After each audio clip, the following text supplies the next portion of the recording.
Hello everyone, welcome back. If this all looks familiar, it's because it is. This is me hunting at the comic book show that I was set up at.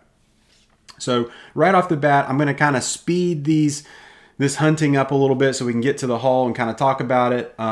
Also, apologize if I'm sounding a little nasally. I got the Kung flu and it's slowing me down a little bit, but I'm still bringing you that hot sticky goose content.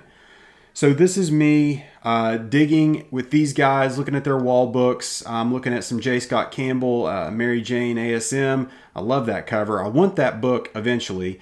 Before that, I was looking at that Hulk 340 classic Todd McFarlane cover. I have that book in a CGC 8.5 newsstand, but I want a better copy. This is Bloodstone #1. This book, that's a great book. We saw her in the Werewolf by Night show.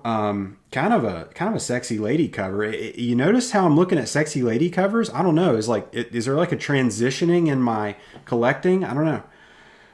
This is a nice book, but I mean, this is a book that that needs to be a 9.6, 9.8, especially for what's the price on that? $250.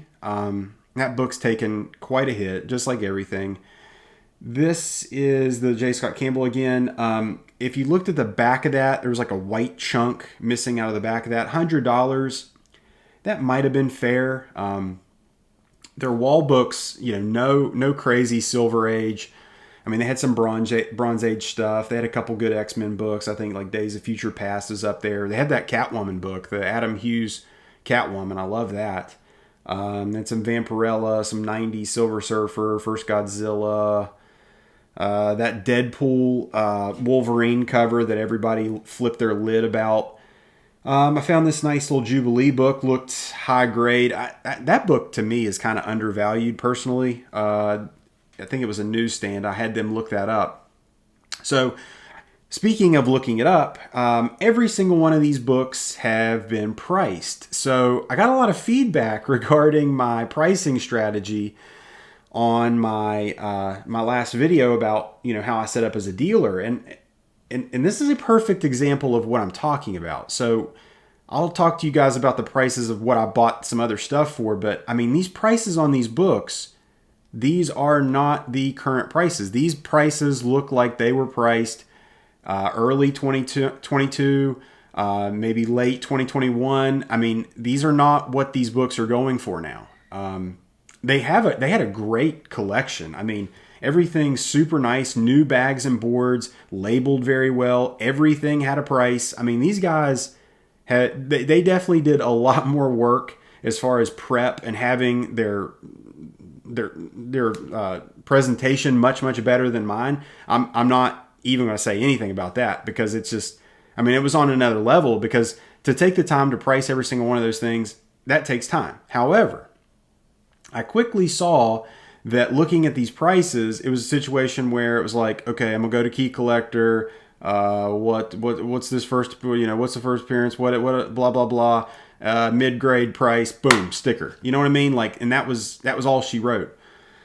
I keep finding these She-Hulk books. There were so many She-Hulk books I wanted in there, like the Demi Moore classic Vanity Fair throwback. Then that Star Fox.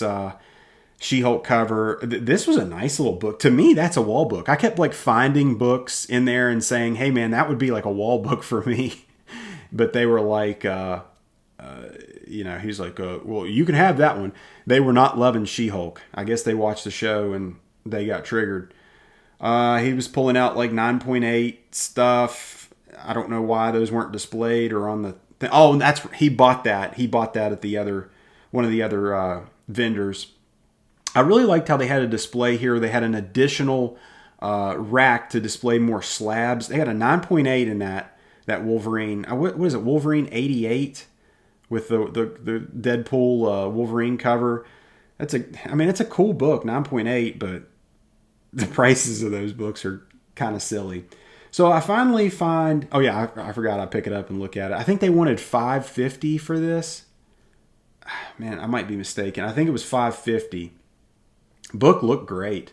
I mean that's a classic situation where the slab, like, it's just a cover buy. It's just like a great cover. Oh my God, the She-Hulk #1, 9.8, $750.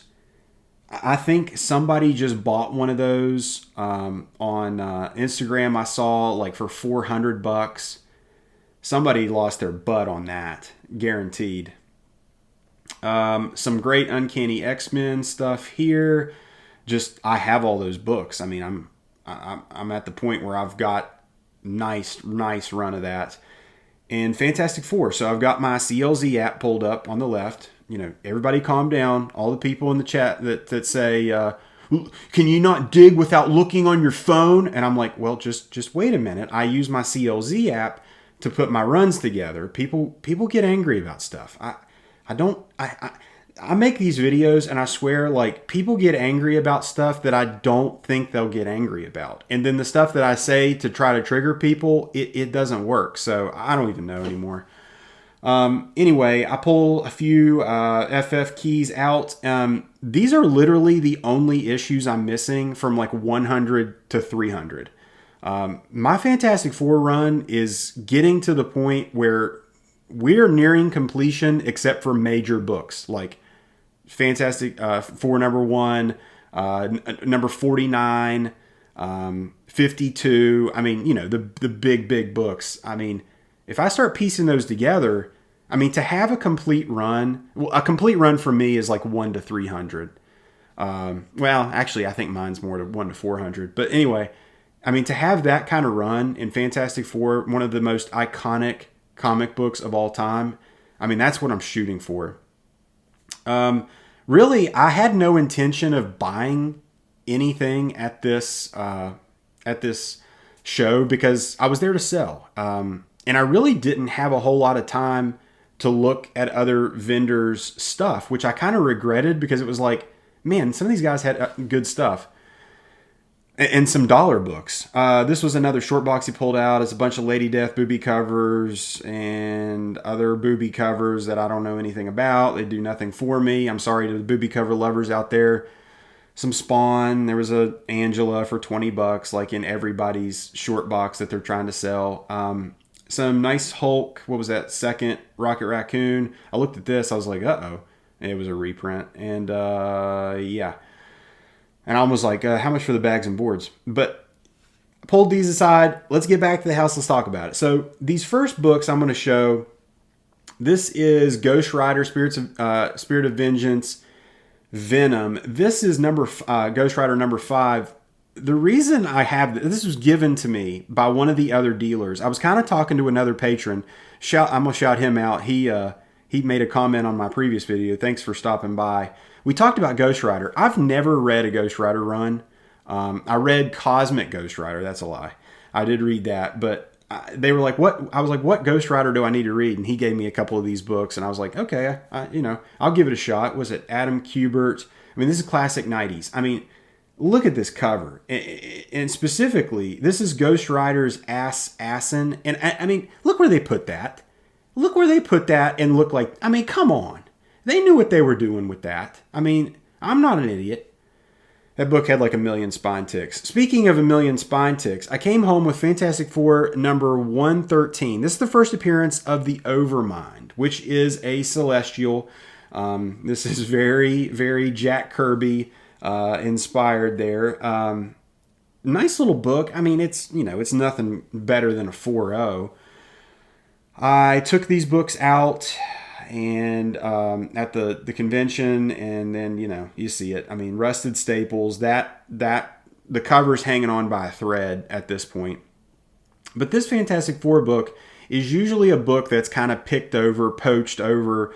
When you're looking and digging through a run to try to piece a run together, this 113 is usually one that's picked because in a high grade, this is kind of like a $70, $80 book. They had this priced at $15. I didn't pay $15. I'll talk about price at the end. This is Fantastic Four number 150.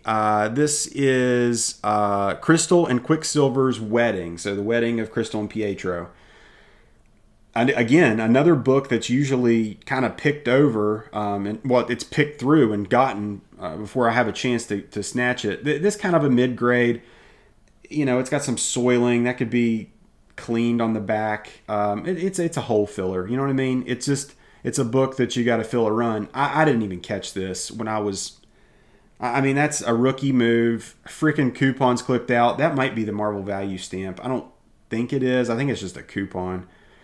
It doesn't affect the story, but also I think a kid like finished the puzzle in here. I'm like, okay, it is what it is. It's it's an early or mid, yeah, it's a mid '70s book. Yeah, nice little book. They had that priced at $20. Fantastic Four 211. This is the nice one. This is the first appearance of Terrax. Terrax is a Herald of Galactus. He's kind of like a major Fantastic Four villain. Really nice book. Black cover. Hard to get a good grade in. Needs a press. Got a nice little spine roll. Hold up. Wait a minute. Look at this big piece of masking tape on the back of this bad boy. And I'm talking to these guys, and they apparently didn't know that was there. And I'm sure they didn't know the coupon was there. So they spent all that time pricing the books and yada, yada, yada. Well, they didn't spend enough time evaluating the books, what their actual condition was. So that kind of gets me back to the point of, is pricing the books and spending your time doing that, are you just rubbing people the wrong way with your prices? Are you pricing things accordingly to what you actually have? I don't know. I offered him $15 for these 3 books. We settled on $20. He had these priced at $75. I don't know. $20 is what it is. Thank you guys for watching. I hope you guys enjoyed. If at any point in time you like this video, give it the thumbs up. And if you like this video, subscribe for more. Take care.